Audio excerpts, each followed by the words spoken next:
Welcome to ആർക്കേസ് stories.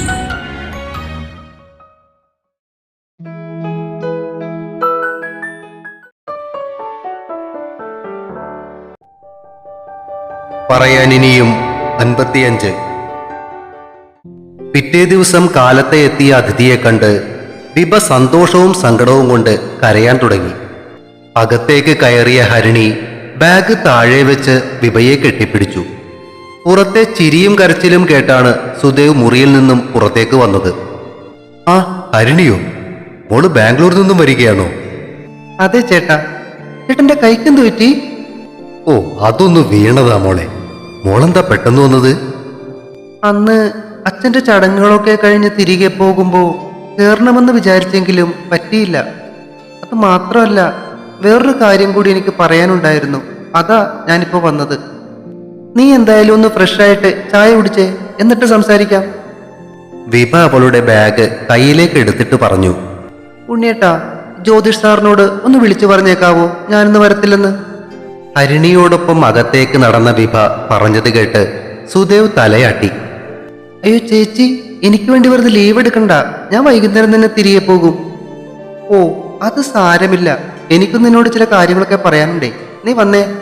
വിഭ അവളെയും വിളിച്ച് അകത്തെ മുറിയിലേക്ക് നീങ്ങി. എല്ലാവരും കൂടി ചായ കുടിച്ചുകൊണ്ടിരിക്കുന്നതിനിടയിൽ വിഭയാണ് സംസാരത്തിന് തുടക്കമിട്ടത്. ഉണ്ണിയേട്ടാ, രണ്ട് കാര്യങ്ങൾ പറയാനാകട്ടോ ഇവള് വന്നത്. ആണോ? അതെ ചേട്ടാ, ഞാൻ ആ വീട്ടിൽ നിന്ന് ഇറങ്ങിപ്പോന്നു. എനിക്ക് വയ്യ ഇനി ആ വീട്ടിലേക്ക് തിരികെ പോകാൻ. അച്ഛന് മാത്രമേ എന്നോടൊരു അടുപ്പമുണ്ടായിരുന്നുള്ളൂ. അമ്മയും ചേട്ടനും എന്നും അവരുടെ വഴിയിലായിരുന്നു. അതിനിടയിൽ ഒറ്റപ്പെട്ട ഞാനും. അതുകൊണ്ട് ആ ഒരു ബന്ധം ഞാനങ്ങ് ഉപേക്ഷിച്ചു. പിന്നെ രണ്ടാമത്തെ കാര്യം എൻ്റെ വിവാഹമാണ്. അച്ഛൻ മരിച്ചിട്ട് അധികമായിട്ടില്ലെങ്കിലും വേറെ നിവൃത്തിയില്ലായിരുന്നു ചേട്ടാ. പ്രമോദ് എൻ്റെ കൂടെ വർക്ക് ചെയ്യുന്ന ആളാ. ഞങ്ങള് അടുപ്പത്തിലുമായിരുന്നു. അവൻ്റെ പാരൻസ് പുറത്താണേ. അവർക്ക് അടുത്ത മാസം 30-ാം തീയതി തന്നെ കല്യാണം നടത്തണം എന്നാ. ഓണം പ്രമാണിച്ച് അവർ വരുന്നുണ്ട്. പക്ഷെ കല്യാണം ബാംഗ്ലൂർ വെച്ചായിരിക്കും. വിവാഹം കഴിഞ്ഞാൽ പുറത്തേക്ക് പോകാനുള്ള പരിപാടിയാണ് ഞങ്ങൾക്കും. എനിക്കിപ്പോ ബന്ധുക്കളെന്ന് പറയാൻ നിങ്ങളേ ഉള്ളൂ. നിങ്ങൾ രണ്ടാളും വരണം. വിവേചി എന്നോട് കാര്യങ്ങളെല്ലാം പറഞ്ഞു. അതുകൊണ്ട് അച്ഛൻ്റെ സ്ഥാനത്ത് നിന്ന് എൻ്റെ കൈ പിടിച്ചു കൊടുക്കാൻ സുദേവേട്ടനും ഉണ്ടാകണം. സുദേവിന്റെ മറുപടിക്ക് വേണ്ടി അവളോടൊപ്പം വിഭയും അവനെ നോക്കി. തീർച്ചയായും ഞങ്ങൾ വരുമോളെ. അവന്റെ മറുപടി കേട്ട് രണ്ടുപേരുടെയും മുഖം തെളിഞ്ഞു. മോൾക്ക് കാശ് വല്ലതും ആവശ്യമുണ്ടോ? അതൊന്നും കുഴപ്പമില്ലേട്ടാ. അത്യാവശ്യം കാശൊക്കെ കയ്യിലുണ്ട്. പിന്നെ അല്പം സ്വർണവും. അവർക്കതൊന്നും ഒരു പ്രശ്നമല്ല. അന്ന് 10 മണി കഴിഞ്ഞതും ഒരു യൂബർ വിളിച്ച് അവർ ഹരിണിയെയും കൂട്ടി ശീമാട്ടിയിൽ പോയി.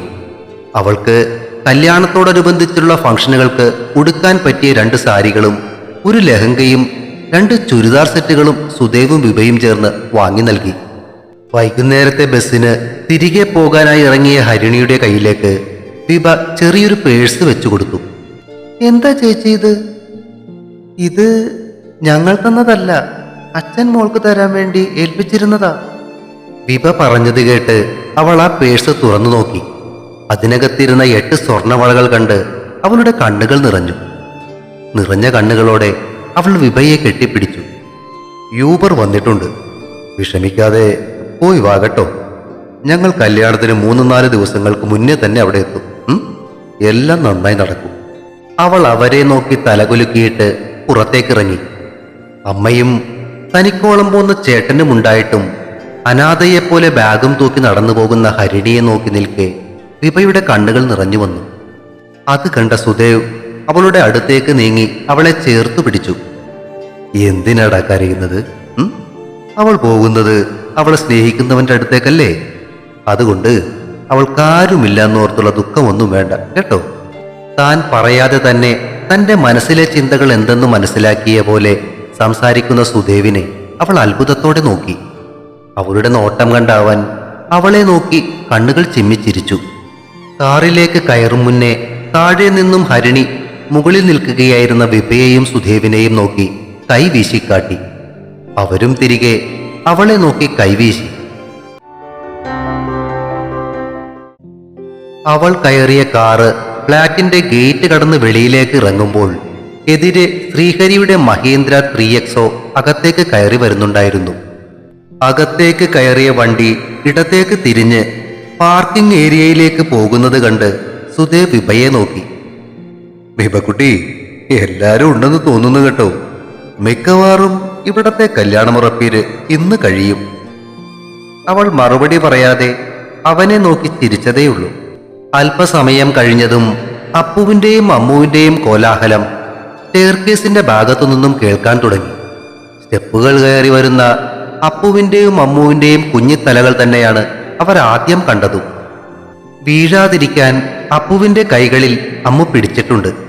സ്റ്റെയർകേസ് കയറി കഴിഞ്ഞതും വരാന്തയിൽ നിൽക്കുന്ന സുദേവിനെ കണ്ട അവൾ അനിയന്റെ കയ്യിലെ പിടിവിട്ട് മുന്നോട്ടോടി. അത് കണ്ട് ചേച്ചിയുടെ പുറകെ അപ്പവും ഓടിയെങ്കിലും കുറച്ചു ദൂരം മുന്നോട്ടോടിയ അവൻ കാലുമടങ്ങി താഴേക്ക് വീണുപോയി. കരയാൻ ചുണ്ടുകൾ പിളർത്തുമ്പോഴേക്കും വിഭ വന്നവനെ കോരി എടുത്തു കഴിഞ്ഞിരുന്നു. അപരിചിതത്വമില്ലാതെ തന്നെ അവൻ അവളുടെ തോളിലേക്ക് തല ചായ്ച്ചു. അപ്പോഴേക്കും അപ്പച്ചിയെയും പിടിച്ചുകൊണ്ട് ശ്രീജയും അവർക്ക് പുറകെ ശ്രീഹരിയും ശബരിയും മുകളിലേക്ക് കയറി വന്നു. വിഭയെ കണ്ടതോടെ അപ്പച്ചിയുടെ നടത്തത്തിന് വേഗത കൂടി. അവളുടെ അടുത്തേക്ക് എത്തിയ അപ്പച്ചി അവളെ ചേർത്ത് പിടിച്ച് മൂർധാവിൽ ചുംബിച്ചു. അപ്പൂസ് തല ഉയർത്തി അമ്മമ്മയെ ഒന്ന് നോക്കിയിട്ട് വീണ്ടും അവളുടെ തോളിലേക്ക് തന്നെ കിടന്നു. ശ്രീഹരി സുദേവിന് ഷെയ്ക്ക് ഹാൻഡ് കൊടുത്ത് അകത്തേക്ക് കയറിയപ്പോൾ ശബരി ചേട്ടനെ വട്ടം കെട്ടിപ്പിടിച്ചാണ് തന്റെ സന്തോഷം പ്രകടിപ്പിച്ചത്. എന്നാല് എന്റെ ഉണ്ണിക്കുട്ട, നിന്റെ കൈ ഇങ്ങനെയായിട്ട് ഒന്ന് വിളിച്ചു പറയാലോ. ഇന്നിപ്പോ ഇങ്ങോട്ട് വരണമെന്ന് ഞാൻ നിർബന്ധം പിടിച്ചപ്പോഴാ ആര് ഈ കാര്യം എന്നോട് പറയുന്നതേ. അപ്പച്ചിയുടെ പരിഭവം കേട്ട് സുദേവ് അവരെ ചേർത്തു പിടിച്ചു. ഓ, അതിന് ഇതത്ര വലിയ പൊട്ടലൊന്നുമില്ല അപ്പച്ചി. അറിഞ്ഞാൽ പിന്നെ അപ്പച്ചി അവിടെ കിടന്ന് ആദ്യ പിടിക്കുമെന്ന് ഓർത്തിട്ട് തന്നെയാ പറയാതിരുന്നത്. എന്തായാലും എല്ലാവരും കൊള്ളാം. അവനെ ഒന്ന് കനപ്പിച്ച് നോക്കിയിട്ട് അപ്പച്ചി വിഭയെയും കൊണ്ട് അകത്തേക്ക് നടന്നു. അപ്പച്ചിയും ശ്രീഹരിയും കൂടി വിഭയെയും കൂട്ടി അകത്തേക്ക് പോയപ്പോൾ ആണുങ്ങളെല്ലാവരും പുറത്തെ ഹാളിൽ കൂടി. ആ ചേട്ടാ, ഇന്ന് ബാംഗ്ലൂരിൽ നിന്നും വന്നു കഴിഞ്ഞ് ഉച്ചയ്ക്ക് ഞാൻ ചേട്ടൻ പറഞ്ഞ ആ മാധവിയമ്മയുടെ വീട്ടിൽ പോയിരുന്നു കേട്ടോ. അത് മരട് പോലീസ് സ്റ്റേഷന്റെ കീഴിൽ വരുന്ന സ്ഥലമാണ്. അവിടുത്തെ SI ശിവനും എൻ്റെ കൂടെ ഉണ്ടായിരുന്നു. അവിടെ ചെന്ന് ഞങ്ങൾ ആ ശ്രീനി എന്ന് പറയുന്നവനെ ഒന്ന് വിരട്ടി നോക്കിയെങ്കിലും വലിയ പ്രയോജനമൊന്നും ഉണ്ടായില്ല. യാതൊരു ബോധമില്ലാത്തവനവൻ. ആ കുട്ടിയുടെ പഠനകാര്യത്തിൽ ലീഗലി മൂവ് ചെയ്യുന്നത് തന്നെ ആയിരിക്കും നല്ലത്. എങ്കിൽ പിന്നെ നമുക്ക് ആ വഴി നോക്കാം. നീ അതിനുള്ള കാര്യങ്ങളൊക്കെ ഒന്ന് അടുപ്പിക്ക്. സുദേവ് പറഞ്ഞത് കേട്ട് ശ്രീഹരി തലകുലുക്കി. അവർ തമ്മിലുള്ള സംസാരം കഴിഞ്ഞതും ശബരി ചോദിച്ചു, ചേട്ടാ, നമ്മൾ ചേട്ടത്തിയുടെ വീട്ടിലേക്ക് പെണ്ണ് കാണാൻ പോകുന്ന കാര്യം എങ്ങനെയാ? അത് ഈ ഞായറാഴ്ച കാലത്ത് തന്നെ പോകാം. ഞാൻ ആ കുഞ്ഞച്ചനോട് സംസാരിച്ചിട്ടുണ്ട്. പക്ഷേ ഒന്നുകൂടി ഒന്ന് വിളിച്ച് പറഞ്ഞ് ഫൈനലിസ്റ്റ് ചെയ്തേക്കാം. ആ, അത് മതി. പിന്നെ ശബരി അകത്തേക്കൊന്ന് നോക്കിയിട്ട് സുദേവിനടുത്തേക്ക് അല്പം കൂടി ഒന്ന് നീങ്ങിയിരുന്നു. ഏട്ടത്തിയോട് സംസാരിച്ചോ? അവൻ ചോദിച്ചു. സുദേവ് ഒന്ന് മൂളി. ഏട്ടത്തിക്ക് ഓക്കെ ആണല്ലോ അല്ലേ? ഉറപ്പിക്കാൻ എന്നോണം ശബരി എടുത്തു ചോദിച്ചു. എന്റെ ചേട്ട, പുള്ളിക്കാരത്തിക്ക് ഇങ്ങേരെ പണ്ടേ ഇഷ്ടമാ. ആശ്രയക്കും എനിക്കും അറിയാവുന്നതല്ലേ ഇത്. ഇങ്ങേരാണെന്നേ ആ കൊച്ചിന്റെ കാര്യവും പറഞ്ഞ് ഉടക്കി നിന്നിരുന്നേ. അതിപ്പോ സോൾവ് ആയില്ലേ. പക്ഷേ അവൾക്ക് നിങ്ങളുടെ രണ്ടുപേരുടെയും വിവാഹത്തിന് പങ്കെടുക്കാൻ പറ്റില്ലെന്നോർത്ത് ഭയങ്കര വിഷമമുണ്ട് കേട്ടോ. ശബരി പറഞ്ഞത് കേട്ടപ്പോൾ സുദേവിന്റെ മുഖം മങ്ങി. അത് കണ്ട ശ്രീഹരി സുദേവിന്റെ കയ്യിൽ പിടിച്ചിട്ട് ആശ്വസിപ്പിച്ചു. അത് നമുക്കൊരു ലൈവ് ടെലികാസ്റ്റ് ചെയ്യാന്നേ. തൽക്കാലം അതേ നിവൃത്തിയുള്ളൂ. സ്പെഷ്യൽ പെർമിഷനിൽ അവളെ കൊണ്ടുവരാമെന്ന് വെച്ചാൽ അതൊക്കെ അല്പം പ്രയാസമാണ്. അത് മതിയടാ. വാവയുടെ കാര്യമോർത്ത സുദേവിന്റെ ശബ്ദം പതിഞ്ഞിരുന്നു. കല്യാണം ഇവന്റെ കല്യാണത്തിനൊപ്പം തന്നെ നടത്താമെന്നാണ് അപ്പച്ചി പറയുന്നത്. അതിനി ഏട്ടത്തിയുടെ വീട്ടുകാർക്ക് എന്തെങ്കിലും പ്രശ്നമുണ്ടാവുമോ? ശബരി ചോദിച്ചു. ഏയ്, പ്രശ്നമൊന്നും ഉണ്ടാകാൻ സാധ്യതയില്ല. പക്ഷേ അവരുടെ അടുത്തു നിന്നൊന്നും പ്രതീക്ഷിക്കണ്ട. ബന്ധുക്കളും ആരുമൊന്നും ഉണ്ടാകാൻ സാധ്യതയില്ല. അതിന് നമ്മളൊന്നും പ്രതീക്ഷിക്കുന്നില്ലല്ലോ. എന്തായാലും നമ്മുടെ ആൾക്കാരെല്ലാം ഹരിയുടെ കല്യാണത്തിന് വരും. ആ ദിവസം തന്നെ നിങ്ങളുടെ കല്യാണം നടത്താൻ പറഞ്ഞുകൊണ്ടാണ് അന്ന് പനമ്പുകാട്ടുള്ളവരും ഇടപ്പള്ളിയുള്ളവരുമൊക്കെ നിശ്ചയം കഴിഞ്ഞു പോയത്. സദ്യയുടെ ഹാളിന്റെയും കാശ് നമുക്ക് പകുതി എടുക്കാം, അതുപോരെ? അത് മതി. എന്തായാലും ഞായറാഴ്ച നമുക്ക് വിപക്കുട്ടിയുടെ വീട്ടിൽ പോയി സംസാരിച്ചിട്ട് ബാക്കി കൂടെ തീരുമാനിക്കാം. സുദേവ് പറഞ്ഞത് ഇരുവരും സമ്മതിച്ചു. ആ സമയം അകത്ത് വിഭയോട് കാര്യങ്ങൾ ചോദിച്ചറിയുകയായിരുന്നു ശ്രീജ. തലേ ദിവസം രാത്രി സുദേവ് അവളോട് കല്യാണക്കാര്യം സംസാരിച്ചെന്നറിഞ്ഞതും ശ്രീജയും അപ്പച്ചിയും സന്തോഷത്തോടെ പരസ്പരം നോക്കി. വെല്ലിച്ചന്റെ കല്യാണക്കാര്യമാണ് സംസാരിക്കുന്നത് എന്നു മനസ്സിലായ അമ്മു അപ്പുവിനെയും മടിയിലിരുത്തി വിടർന്ന കണ്ണുകളോടെ അവരുടെ സംസാരം ശ്രദ്ധിക്കുകയായിരുന്നു. അമ്മേ, അപ്പോ വെല്ലിച്ചന്റെ കല്യാണവും ഹരിക്കൊച്ചന്റെ കല്യാണവും ഒരുമിച്ച് ഉണ്ടാവുക? അവൾ അമ്മയെ തോണ്ടി ചോദിച്ചു. അതേടാ. അമ്മ പറഞ്ഞത് കേട്ട് അവൾ മടിയിലിരുന്ന അനിയന്റെ താടിയിൽ പിടിച്ച് അവന്റെ മുഖമുയർത്തി. അപ്പൂസേ, വെല്ലിച്ചയുടെ കല്യാണോടാ. ചേച്ചി പറഞ്ഞത് കേട്ട് അവൻ കുഞ്ഞിപ്പല്ലുകൾ കാട്ടി ചിരിച്ചു. അപ്പൊ പെഞ്ഞില്ലേ വെല്ലിച്ച ഈ ചേച്ചിനെ കല്യാണം കഴിക്കാൻ മുന്നേന്ന്? ദിവസങ്ങൾക്ക് മുന്നേ അവൻ പറഞ്ഞപ്പോൾ അമ്മ എതിർത്ത കാര്യം ഓർമ്മയിലുള്ള അപ്പു അമ്മയോട് തർക്കിക്കും പോലെയാണ് അത് പറഞ്ഞത്. ചേച്ചിയല്ലടാ, വെല്ലിമ്മയാണ്. അമ്മു അവനെ തിരുത്തി. മോളെ, വീട്ടിലൊന്ന് വിളിച്ചു പറയണ്ടേ ഈ കാര്യം? അപ്പച്ചി വിഭയുടെ അടുത്തേക്ക് നീങ്ങിയിരുന്നിട്ട് ചോദിച്ചു. ഉണ്ണിയേട്ടൻ കുഞ്ഞച്ചനോട് പറഞ്ഞിട്ടുണ്ട് ഈ ഞായറാഴ്ച നിങ്ങളെല്ലാരും വരുമെന്ന്. ചേടാ, അവൻ ആള് കൊള്ളാലോ. എന്നിട്ട് ഒരക്ഷരം ഞങ്ങളോട് പറഞ്ഞില്ല. വാ മോളെ, നമുക്ക് അവനോട് തന്നെ ചോദിക്കാം.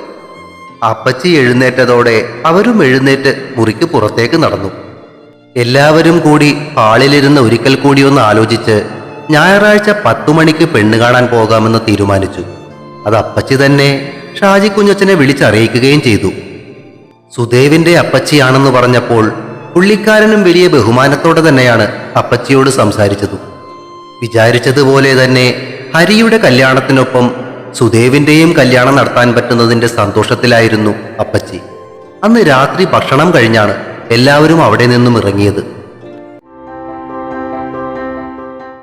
പിറ്റേ ദിവസം വൈകുന്നേരം ചായ കുടിച്ചുകൊണ്ടിരിക്കുന്നതിനിടയിൽ ഹരി മാധവിയമ്മയുടെ വീട്ടിൽ പോയ കാര്യം സംസാരിക്കുകയായിരുന്നു സുദേവ്.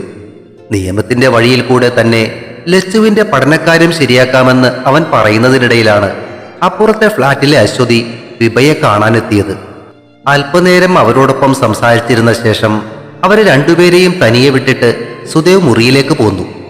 1 മണിക്കൂർ കഴിഞ്ഞ് അന്ന് അശ്വതി തിരികെ പോയപ്പോൾ അവൾ പോയ ഉടനെ വിഭ സുദേവിന്റെ മുറിയിലേക്കെത്തി. അവനപ്പോൾ കട്ടിലിരുന്ന് വായനയിൽ മുഴുകിയിരിക്കുകയായിരുന്നു. എന്തു പറഞ്ഞു പുതിയ കൂട്ടുകാരി? അവളെ കണ്ടതും വായിച്ചുകൊണ്ടിരുന്ന ബുക്ക് മടക്കി മേശപ്പുറത്തേക്ക് വെച്ചിട്ട് അവൻ ചോദിച്ചു. വന്ന പാടെ അവന്റെ കട്ടിലിലേക്ക് ചാടിക്കയറി ശമ്പളക്കുടുക്കിട്ട് അവന്റെ മുന്നിലിരുന്നിട്ട് അവൾ പറയാൻ തുടങ്ങി. ഉണ്ണിയേട്ടാ, അതെ, ആ അശ്വതിയും ശ്രീകാന്തും സ്നേഹിച്ച് കല്യാണം കഴിച്ചവരാ. രണ്ടുപേരും ഒരുമിച്ച് പഠിച്ചതാത്രേ. ആണോ? അവൻ കേൾക്കാൻ താല്പര്യം കാണിച്ചതോടെ അവൾ ഒന്നുകൂടി ഇളകിയിരുന്നു. ആന്നേ, വീട്ടുകാരെതിരായിരുന്നു. എന്നിട്ടേ രണ്ടും കൂടി ഒളിച്ചോടിയതാ. ഓ, എന്താ അല്ലേ? എന്ത്? ഈ ഒളിച്ചോടിപ്പോയി കല്യാണം കഴിക്കുക എന്നൊക്കെ പറഞ്ഞ എന്ത് ത്രില്ലല്ലേ? എന്ത്? നിനക്കിപ്പോൾ ഒളിച്ചോടി പോയി കെട്ടണോ? അവൻ പുരികങ്ങൾ ചുളിച്ച് അവളെ നോക്കി. അങ്ങനെയൊക്കെ ഒരാഗ്രഹം ഉണ്ടായിരുന്നു. ആ, ഇനിയിപ്പോ പറഞ്ഞിട്ടെന്ത് കാര്യം? ഒരു നെടുവീർപ്പോടെ ഇടം കണ്ടിട്ട് അവൾ അവനെ നോക്കി. അതിനെന്താ, കല്യാണത്തിന്റെ തലേ ദിവസം നമുക്ക് ഒളിച്ചോടടി. അവൻ അവളുടെ മൂക്കിലൊന്ന് പിച്ചി. ആവൂ. അവൾ ഒച്ചയെടുത്തു. എന്താടാ, ഇപ്പോഴും വേദനയുണ്ടോ? ഇങ്ങ് വാ, ഒരു ഉമ്മ തരാം. വേണ്ട. അവൾ കവിൾ വീർപ്പിച്ചു പിടിച്ചു. ഇങ്ങനെ മുന്നിലിരുന്ന് കവിൾ വീർപ്പിച്ചാല് ഞാൻ കടിച്ചെടുക്കുവേ. അവൻ മുന്നോട്ടൊന്ന് ആഞ്ഞതും അവൾ കട്ടിലിൽ നിന്നും ചാടി ഇറങ്ങി. പോകല്ലേ, ഇങ്ങ് വാ, നിനക്ക് ഒളിച്ചോടണ്ടേ? ഓ, വേണ്ട. പോയിക്കോ. എന്റെ കൈക്ക് സുഖമില്ലാത്തത് നന്നായി. ഇല്ലെങ്കിൽ? അവൾ വെല്ലുവിളിക്കും പോലെ അവന്റെ മുന്നിൽ നിന്നു. ഇല്ലെങ്കിലോ? ഇല്ലെങ്കിലേ കല്യാണത്തിന് മുന്നേ നിന്നെ ഒളിച്ചോടാൻ പറ്റുന്ന പരുവത്തിലാക്കിയേനെ ഞാൻ. കൂടാ. ഡി. കട്ടിലിൽ നിന്നവൻ ചാടി എഴുന്നേക്കാൻ ശ്രമിച്ചതും ചിരിച്ചുകൊണ്ടവൾ പുറത്തേക്കോടി. പിറ്റേ ദിവസം കാലത്ത് സുദേവ് അടുക്കളയിലേക്ക് ചെന്നപ്പോൾ വിഭ ഭക്ഷണം പാത്രങ്ങളിലേക്ക് പകർത്തുകയായിരുന്നു. അവൻ വാതിൽക്കൽ ചാരി നിന്ന് അവളെ അടിമുടി നോക്കി. ഒരു ഡാർക്ക് ബ്ലൂ സ്ലീവ്ലെസ് കുർത്തിയും ഓഫ് വൈറ്റ് സ്കേർട്ടുമാണ് അവൾ ഇട്ടിരിക്കുന്നത്. കുളിച്ച ശേഷം മുടി ഉയർത്തി തോർത്തുകൊണ്ട് ചുറ്റിക്കെട്ടി വെച്ചിട്ടുണ്ട്. അവൻ അടുത്തേക്ക് ചെന്ന് അവളുടെ മുതുകിലുണ്ടായിരുന്ന വെള്ളത്തുള്ളികളിലേക്ക് ചുണ്ടുകൾ അമർത്തിയതും അവൾ ഒന്ന് പിടഞ്ഞു. വേണ്ട ഉണ്ണിയേട്ടാ, പ്ലീസ്. അവളുടെ ശബ്ദം ദുർബലമായിരുന്നു.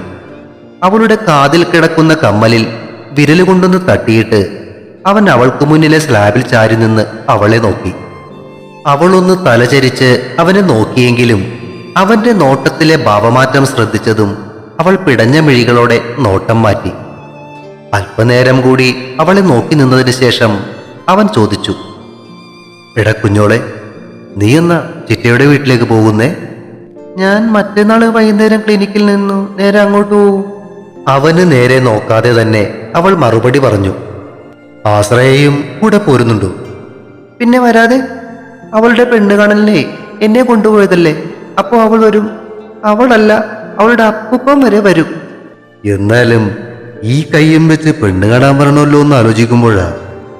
ക്ലിനിക്കിലേക്ക് കൊണ്ടുപോകാനായി പാത്രങ്ങളിലേക്ക് പകർത്തിയ ഭക്ഷണം എടുത്തിട്ട് തിരിഞ്ഞ് അവൾ പറഞ്ഞു, ഇതിപ്പോ വേറെ ആരെയല്ലല്ലോ, എന്നെ പെണ്ണ് കാണാനല്ലേ. ഞാനതങ്ങ് സഹിച്ചിട്ട് ഉണ്ണിക്കുട്ട. എന്നാ മതി. കാലത്ത് കഴിക്കാനുള്ള പുട്ട് വെച്ചിരിക്കുന്ന പാത്രവും എടുത്ത് അവൾക്ക് പുറകെ നടക്കുന്നതിനിടയിൽ അവനും പറഞ്ഞു, ഞായറാഴ്ച പെണ്ണ് കാണാൻ പോകാനായിട്ട് ഇടപ്പള്ളിയിൽ താമസിക്കുന്ന സുദേവിന്റെ അച്ഛന്റെ കസിൻ പ്രകാശം കുഞ്ഞച്ചനും അവരുടെ കൂടെ ഉണ്ടായിരുന്നു. വിഭ ആശ്രയെയും കൂട്ടി ശനിയാഴ്ച തന്നെ ചിറ്റയുടെ വീട്ടിലേക്ക് പോയിരുന്നു. അവർ ചെല്ലുമ്പോൾ ആരോ നിർബന്ധിച്ചു കൂട്ടിക്കൊണ്ടുവന്നതുപോലെ വിഭയുടെ അച്ഛനും രമച്ചിറ്റയുടെ വീട്ടിലെത്തിയിരുന്നു. തനിക്ക് ഈ വിവാഹത്തിന് താല്പര്യമില്ലെന്ന കാര്യം അയാൾ പെരുമാറ്റത്തിലൂടെയും മുഖത്തെ ഭാവങ്ങളിലൂടെയും സുദേവിനെയും വീട്ടുകാരെയും ധരിപ്പിച്ചെങ്കിലും അവരാരും അയാൾക്കത്ര വലിയ പ്രാധാന്യം കൊടുത്തില്ല. അപ്പച്ചിയും പ്രകാശം കുഞ്ഞച്ചനും കാര്യങ്ങളെല്ലാം സംസാരിച്ചത് രമച്ചിറ്റയോടും ഷാജി കുഞ്ഞച്ചനോടുമായിരുന്നു. വെറുമൊരു കേൾവിക്കാരനെ പോലെ വിഭയുടെ അച്ഛൻ അവിടെയിരുന്നു.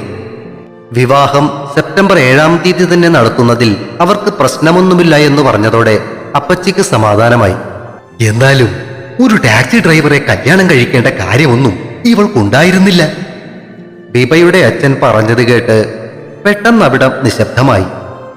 എടോ, അപ്പച്ചി ചാടി എഴുന്നേറ്റു. ശ്രീഹരിയും സുദേവും കൂടി അപ്പച്ചിയുടെ കയ്യിൽ പിടിച്ച് തിരികെ ഇരുത്താൻ ശ്രമിച്ചെങ്കിലും അവർ കൈ കുടഞ്ഞു.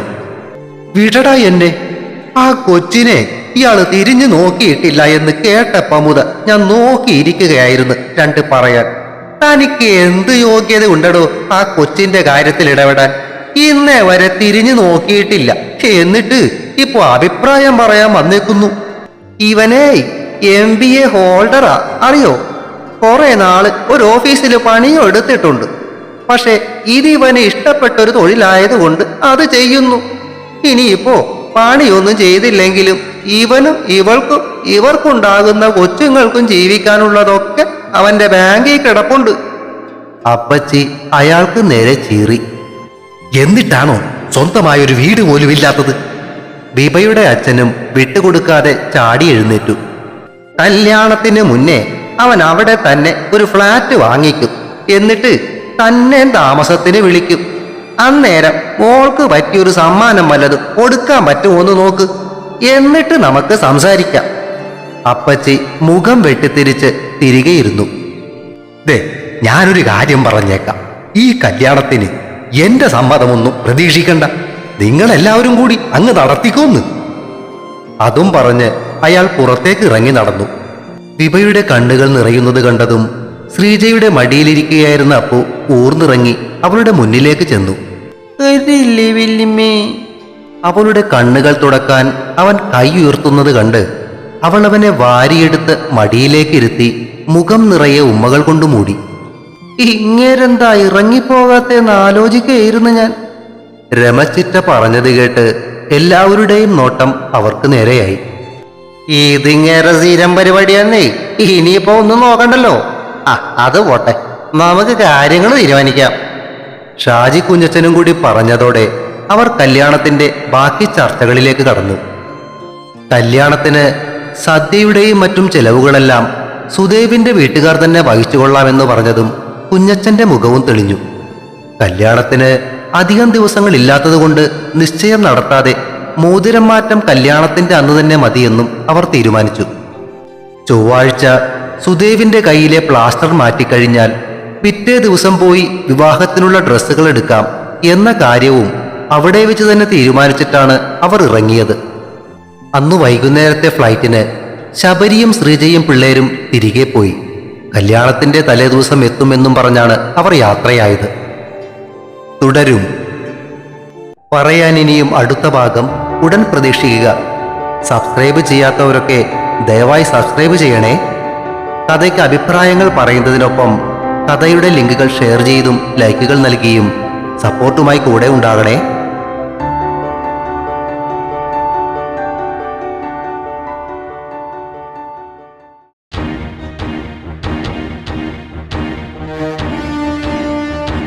See you soon.